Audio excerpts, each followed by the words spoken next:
আজিৰ পৰা মই নতুন সেশন এটা আৰম্ভ কৰিছো ধৰি লওক মানে ফিটাৰ আৰু ডিজেলৰ কাৰণে লখিনি কৈ আছিল ন বনাব পৰা নাই মই নিজে বনাব পৰা নাই বহুত দিন বেয়াও লাগিছে মোবাইল চুৰি হৈ গ'ল তো বেছি সময় নষ্ট নকৰো তো এতিয়া মই আৰম্ভ কৰো ওয়েল্ডিংৰ পৰা ওয়েল্ডিং মানে কি হ'ল মই ভাবিছিলো মানে প্ৰথমতে পিডিএফ কিটা লৈ মানে প্ৰথম চেপ্টাৰটোৰ পৰা আৰম্ভ কৰো তো এতিয়া মই ভাবিছো টপিক ওয়াইজত যাও আৰু টপিক ওয়াইজত মানে যিমান বিলাক কোৱেশ্চন আহিব পাৰে হেখিনি মই এই কৈ দিম আৰু তোমালোকে যদি বহি কাগজ কলম কিবা কিবি লৈ লবা আৰু তেতিয়া সুবিধা হ'ব তো এতিয়া মই আৰম্ভ কৰিম ওয়েল্ডিং এটো ফিটাৰ আৰু ডিজেল দুইটাৰ কাৰণে সুবিধা হ'ব তো এতিয়া ওয়েল্ডিংৰ এতিয়া চক প্ৰথমতে মই থাৰ্মিট ওয়েল্ডিংৰ কথা কৈছো থাৰ্মিট যেটো ওয়েল্ডিং হয় এটো কোৱেশ্চন বহুত বাৰ আহিছে থাৰ্মিট ওয়েল্ডিং যেটো হয় হেতু কোড ইউজ কৰা হয় আৰু মানে এটো কেনেকৈ ইউজ কৰা হয় গুটেখিনি ইমান প্ৰয়োজন নহয় কিন্তু থাৰ্মিট ওয়েল্ডিংটো একচুয়ালি কোড ইউজ হয় হেতু কোৱেশ্চন বাৰে বাৰে আহি থাকে হেতু আপোনাৰ ৰেলৱে যিবিলাক ট্ৰেক থাকে ন ৰেলৱে আমি যিবিলাক সিৰি কৈ থাকো যে ৰেলৱে যিবিলাক লাইন থাকে যে তো হেবিলাকত মানে এই থাৰ্মিট ওয়েল্ডিংটো ইউজ কৰা হয় আৰু থাৰ্মিট যেটো ওয়েল্ডিং প্ৰসেস হয় এক্সোথাৰ্মিক ৰিঅ্যাকশন হয় এটো মনত থৈবা এক্সোথাৰ্মিক ৰিঅ্যাকশন হয় তাত আৰু বিটুইন কাৰ মাজত হয় মেটেল অক্সাইড এটো বহুত ইম্পৰ্টেন্ট দেই মেটেল অক্সাইড আৰু এলুমিনিয়াম পাউডাৰৰ মাজত এটো এক্সোথাৰ্মিক ৰিঅ্যাকশন হয় হা এলুমিনিয়াম পাউডাৰ ঠিক আছে এলুমিনিয়াম পাউডাৰ এটা লিখি লব হা মই শর্ট মানে বনাই দিছো তো কোড বুলি গলো এলুমিনিয়াম অক্সাইড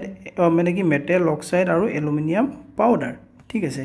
আৰু বহুত বেছি হিট জেনাৰেট হয় মানে আৰু this process is particular advantages for joining large section মানে গম পাছন ডাঙৰ সেকশন থাকে ন এতিয়া ৰেলৱে যিবিলাক লাইন থাকে এইবিলাক বহুত ডাঙৰ সেকশন ন সাসেস ৰেলৱে ট্ৰেক তাৰছত আৰু ইয়াতে আছে ওয়াৰ্কিং প্ৰিন্সিপল ইমানটা ইম্পৰ্টেন্ট নহয় ইয়াত মই হলো কৈ দিছো যে in thermite welding mixer of iron oxide যেটো আছে যে মিক্সাৰ অফ আইৰন যেটো অক্সাইড হয় মই নতুন এপ এটা ইউজ কৰিছো এটো মানে আজি ইউজ কৰিছো অলপ মানে স্লো হৈ গৈছে তো এতিয়া কি হল আইৰন অক্সাইড কলো নাই এলুমিনিয়াম পাউডাৰ বুলি কলো আৰু ইয়াত জানিবলগীয়া এটাই কোৱেশ্চন আছে যে কিমান হিট জেনাৰেট হয় 2500 ডিগ্ৰী সেন্টিগ্ৰেড হয় আৰু যদি ফাৰেনহাইটত চাই যদি 4500 ঠিক আছে 4500 ঠিক আছে আৰু মানে ইয়াত জানিবলগীয়া ইমান হে এটো আইৰন অক্সাইড এটো কলো না আইৰন অক্সাইড বুলি কলো আৰু এলুমিনিয়াম পাউডাৰ বুলি কলো আৰু এটো টেম্পাৰেচাৰ এটা কোৱেশ্চন এটা সব জানিবৰ কাৰণে কোৱেশ্চন কেটামান কথা কৈ দিছো এটা সব টেম্পাৰেচাৰ কনভাৰ্জন মানে কি সেলসিয়াস টু ফাৰেনহাইট কেনেকৈ কনভাৰ্ট কৰিব লাগে হেখিনি একেবাৰে জানি গলে ভাল মই কৈছো না কোৱেশ্চন মানে উলিয়াই যাম যাতে একো হুৰুঙা মানে নাপায় মানে এক্সামিনাৰ গম পাইছা তো মই ফৰ্মুলা এটা কৈ দিছো টেম্পাৰেচাৰ কনভাৰ্জনৰ ফৰ্মুলা এটা C/5 ঠিক আছে ইকুৱেল টু F - 32/9 ঠিক আছে এই ফৰ্মুলাটো পুট কৰি লব পাৰিবা আৰু এটা মই ফৰ্মুলা কৈ দিছো যে আৰু এটা ফৰ্মুলা মই কৈ দিছো ৰবা এক সেকেন্ড আৰু এটা ফৰ্মুলা আৰু এটা নহয় কেবাটাও আছে তো আৰু হেৰি এটা Celsius to kelvin Celsius to kelvin ঠিক আছে এইটো ফৰ্মুলা হল তোমাৰ C +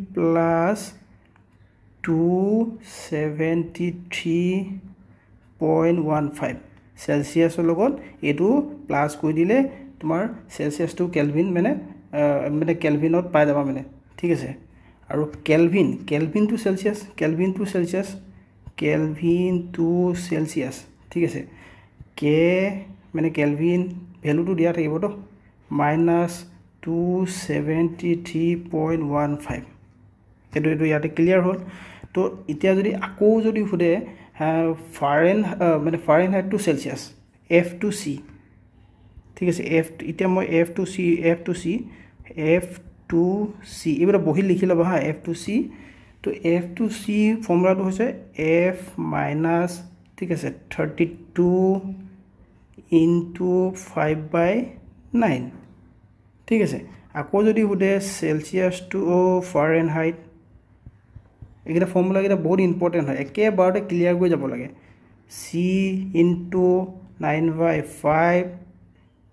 + 32 ঠিক আছে তুমি এতিয়া তোমালোকে সেই যে দুটা ভ্যালু দিয়া আছিল যে তাৰ এটা এটা ভ্যালু পুট কৰি কিনে চাব পাৰা একেটা শুদ্ধ হৈছে না ভুল হৈছে ঠিক আছে মানে এইটো চেপ্টাৰ ক্লিয়াৰ কৰিলো এতিয়া নেক্সট আমি যাম নেক্সট ওয়াৰ্কিং প্ৰিন্সিপল গোল নেক্সট আমি যাম প্ৰচিডিউৰ ইমান ইম্পৰ্টেন্ট নহয় তো মই যিখিনি ইম্পৰ্টেন্ট হ'ব সেইখিনিহে কৈছো অকল তো এডভান্টেজ কি কি আছে এডভান্টেজ মানে কি মই এটা এটা কথা কৈছো বহুতে এডভান্টেজ কি হয় ডিসএডভান্টেজ কি হয় হেতু নাজানে এডভান্টেজ মানে সুবিধাখিনি সেই ওয়েল্ডিং প্ৰসেছটোৰ সুবিধা কি কি আছে সুবিধা সব বস্তু সুবিধা অসুবিধা থাকে ন ঠিক আছে যেনেকৈ আমি টেবলেট খালে কোনটো বস্তু সাইড ইফেক্ট থাকে ভালো হয় কিন্তু সাইড ইফেক্টটো থাকে ন তেনেকুৱা মানে এই এডভান্টেজ আৰু ডিসএডভান্টেজটো আছে ঠিক আছে এটা থাৰ্মিট ওয়েল্ডিংৰ এডভান্টেজ কি আছে